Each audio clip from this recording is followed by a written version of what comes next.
i han remarcat les acusacions que el portaveu de l'Entesa per Sabadell va fer Isidre Soler a l'equip de govern, acusant els socialistes de voler controlar el treball en cooperació i solidaritat que es fa a la ciutat i d'haver creat el Consell de Solidaritat per imposició. En aquest sentit, Soler va acusar el Partit Socialista d'haver tirat endavant aquest òrgan de forma opaca d'esquenes a la majoria de regidors del ple i contra l'opinió de moltes de les entitats que treballen en temes de solidaritat, així com de jugar amb les cartes marcades. I en aquest sentit, els socialistes a Sabadell demanen un treball d'oposició seriós, amb propostes fonamentades, amb idees clares i més diàleg. Així mateix han recordat que quan hi ha propostes per part de l'oposició que representen una millora per la ciutat, ells la recolzen. Porque todo lo que sea mejorar la ciudad, venga de donde venga, nosotros nos apuntamos. Y podríamos haber dicho, ¿por qué ya? Si la mejora hemos creído, según nosotros, que ya está hecha. Bueno, pues a pesar de creer que estaba hecha, nosotros nos apuntamos a estudiar en qué se puede mejorar. Seguro que los partidos de la oposición también tendrán a lo mejor cosas que decir o puntos que nosotros no hemos llegado a desarrollar y juntos lo podremos hacer. Y vamos a apoyarlos. Digo esto para demostrar el modo de trabajo distinto. El modo de trabajo distinto sin ofender a nadie y sin echar por tierra la relación y el trabajo de cada uno de los partidos.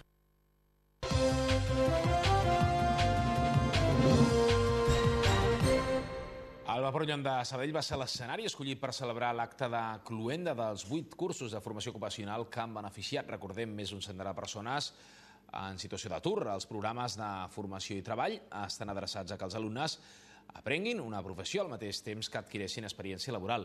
Les especialitats que s'ensenyen estan molt lligades a les principals demandes laborals actuals que hi ha al mercat, amb l'objectiu que els participants puguin inserir-se fàcilment al món laboral. 104 persones han finalitzat l'aprenentatge d'una professió a través dels 8 cursos de formació ocupacional que l'Ajuntament de Sabadell ha realitzat a través del Vaporollan. Els programes de formació i treball estan adreçats a que els alumnes aprenguin una professió alhora que adquireixen experiència laboral. Ja comptem amb aproximadament un 50% de les persones que hi han participat que ja estan treballant i això creiem que és una bona notícia, perquè aquell objectiu que ens plantegem, que és formar persones perquè el mercat de treball les pugui acollir, es dona ja tenint en compte aquest poc temps. La programació dels cursos preveu un període de formació i posteriorment dona als alumnes l'oportunitat d'adquirir experiència laboral gaudint d'un segon període de pràctiques professionals en una empresa. La formació ocupacional és una modalitat de formació no reglada adreçada a persones en edat laboral que es troben en atur. Les especialitats que s'ensenyen als alumnes dels cursos de formació són ocupacions amb una alta demanda al món laboral, per tal de facilitar les possibilitats d'inserir-se al món laboral. En aquest cas hem fet un curs d'energia solar tèrmica. La inserció del curs ha estat prou bona, molta gent ha trobat feina, alguns, com el senyor Álvaro, inclús han corregut el risc de posar-se per la seva compte. Me he arriesgado a montar una empresa, está dando sus frutos y la verdad es que muy contento. Contento porque creo que tiene mucho futuro. En aquesta ocasió, els participants s'han pogut formar amb 8 especialitats diferents: anglès, atenció al públic, aplicacions informàtiques de gestió, instal·lador solar tèrmica, informàtica 1 i 2, organitzador del punt de venda, salador sanitari i administratiu de personal. Els cursos tenen una gran demanda de participació. L'any passat es va elevar fins al 60% i en el cas de les especialitats més tècniques i d'atenció a les persones va arribar al 100%. I també en aquest apartat avui s'han fet públiques diferents dades econòmiques referents a l'estat espanyol. Segons l'Eurostat, l'Oficina Estadística de la Unió Europea, Espanya registra la pujada més gran de l'atur al mes de febrer a la zona euro. Segons Pedro Solbes, aquest creixement del 3,1% ja té en compte els riscos d'una desacceleració de l'economia que ve donada per la crisi dels crèdits del risc dels Estats Units, així com per l'encariment de les matèries primeres i la fortalesa de l'euro.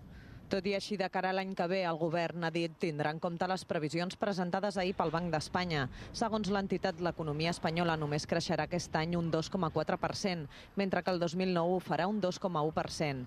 Però no és l'única dada que hem conegut avui. L'Eurostat, l'Oficina Estadística de la Unió Europea, ha donat a conèixer la taxa d'atur de la zona euro.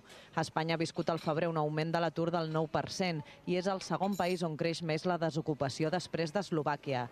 També la inflació, que se situa en el 4,4% interanual al febrer, situa Espanya al capdavant dels països de la OCDE. Juntament amb Grècia és el 6è país on més han pujat els preus.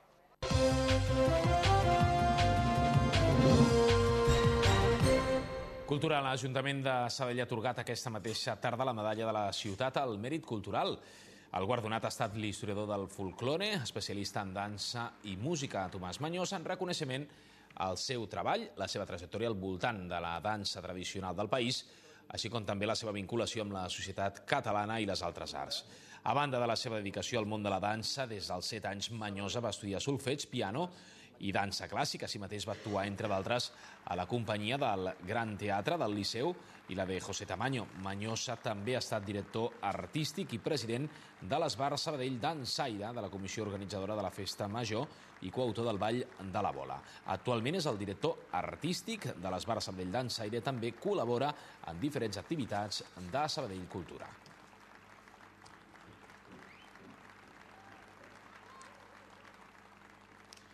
Un Mañosa que ha volgut compartir aquest premi amb tothom i que s'ha mostrat molt emocionat per rebre un premi a la seva ciutat en reconeixement al seu treball, portant la dansa a tots els llocs i racons de la ciutat de Sabadell. La veritat és que és una gran emoció, no? Perquè des que he entrat aquí al teatre doncs, no he parat de saludar gent, molta gent, doncs, molts coneguts, altres doncs, que fa anys que potser no ens vèiem i hem vingut, doncs, com per exemple la meva professora de dansa clàssica, la senyora Carme Mitjó, doncs, que fèiem una colla d'anys que no ens vèiem, doncs, i ara ens hem retrobat. Per tant, és un dia d'emocions una darrere l'altra, lògicament, sí.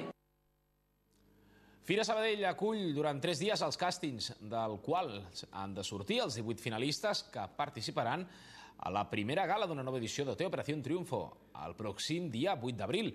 Entre les proves que es fan les de cant, ball i expressió corporal, entre d'altres. Entre els personatges coneguts que durant aquests dies estan fent el càsting hi ha el director de l'Acadèmia, Àngel Llàtzer, professors, i la directora del càsting de Gest Music, Noemí Galera, Antonet Rovira, director del programa, i Antoni Cruz i Josep Maria Mainat, creatius del format. L'Aliança Francesa de Sabadell acull des d'avui una exposició gràfica del pintor Josep Maria Cabaner que porta per títol Memòria i ceguesa. Aquesta exposició s'emmarca dins el cicle dedicat a la memòria de l'extermini nazi que han organitzat conjuntament l'Aliança Francesa, l'Artista i el Memorial Democràtic. Per aquest cicle s'han organitzat diverses activitats, entre les quals s'hi compten la projecció de la pel·lícula Shoah de Claude Lanzmann, la lectura de textos i poemes per part de rapsodes professionals, conferències i taules rodones. Aquest cicle tindrà lloc a les instal·lacions de la mateixa Aliança Francesa del 2 d'abril fins al pròxim dia 14 de maig. Totes les activitats són gratuïtes i estan obertes a tothom. A més, els instituts que hi estiguin interessats podran gaudir de visites guiades. Així doncs, un dels principals objectius d'aquest cicle és despertar la memòria, retre homenatge a les víctimes dels camps d'extermini nazi, més concretament als 13 sabadellencs que hi van morir. Josep Maria Cabaner mostra en aquesta exposició un petit recull de les diferents sèries que ha creat amb motiu d'aquest memorial. Entre aquestes s'hi destaca un conjunt de rostres pintats sobre fusta que porta per títol No dir. No vol representar les víctimes, això també a mi m'interessa dir-ho, sinó que seria més aviat aquesta majoria silenciosa que veu, que és testimoni de la injustícia i que ho veu però no diu, no denuncia. Llavors seria més aviat, per mi, representaria aquesta societat, que d'una manera passiva és testimoni d'una injustícia, d'una societat totalitària, d'una injustícia social, i no ho denuncia. M'he trobat gent bastant jove que no sabia el que havia succeït. Per tant, per mi la missió d'aquest projecte és que aquesta memòria, aquesta transmissió d'aquesta memòria a través de l'art sigui possible. Llavors, ahir al Centre Cívic Paco Cano de Vila de Cavalls va tenir lloc la inauguració de l'exposició itinerant Jocs del Món. Un dels principals objectius d'aquesta exposició és introduir els nens a conèixer diferents jocs, augmentar els valors de l'esport i potenciar-ne la pràctica al municipi, al mateix temps que apropar-los a noves cultures. Passant pels jocs més coneguts com el popular yo-yo i la xarranca, els més desconeguts com el hi-hi jauindi. A més de poder practicar tots aquests jocs in situ, l'exposició els classifica segons el tipus d'activitat central com el llançament, córrer, girar, agafar o saltar, i també conté panell informatius dels jocs. A la inauguració hi va assistir una 80ena de persones.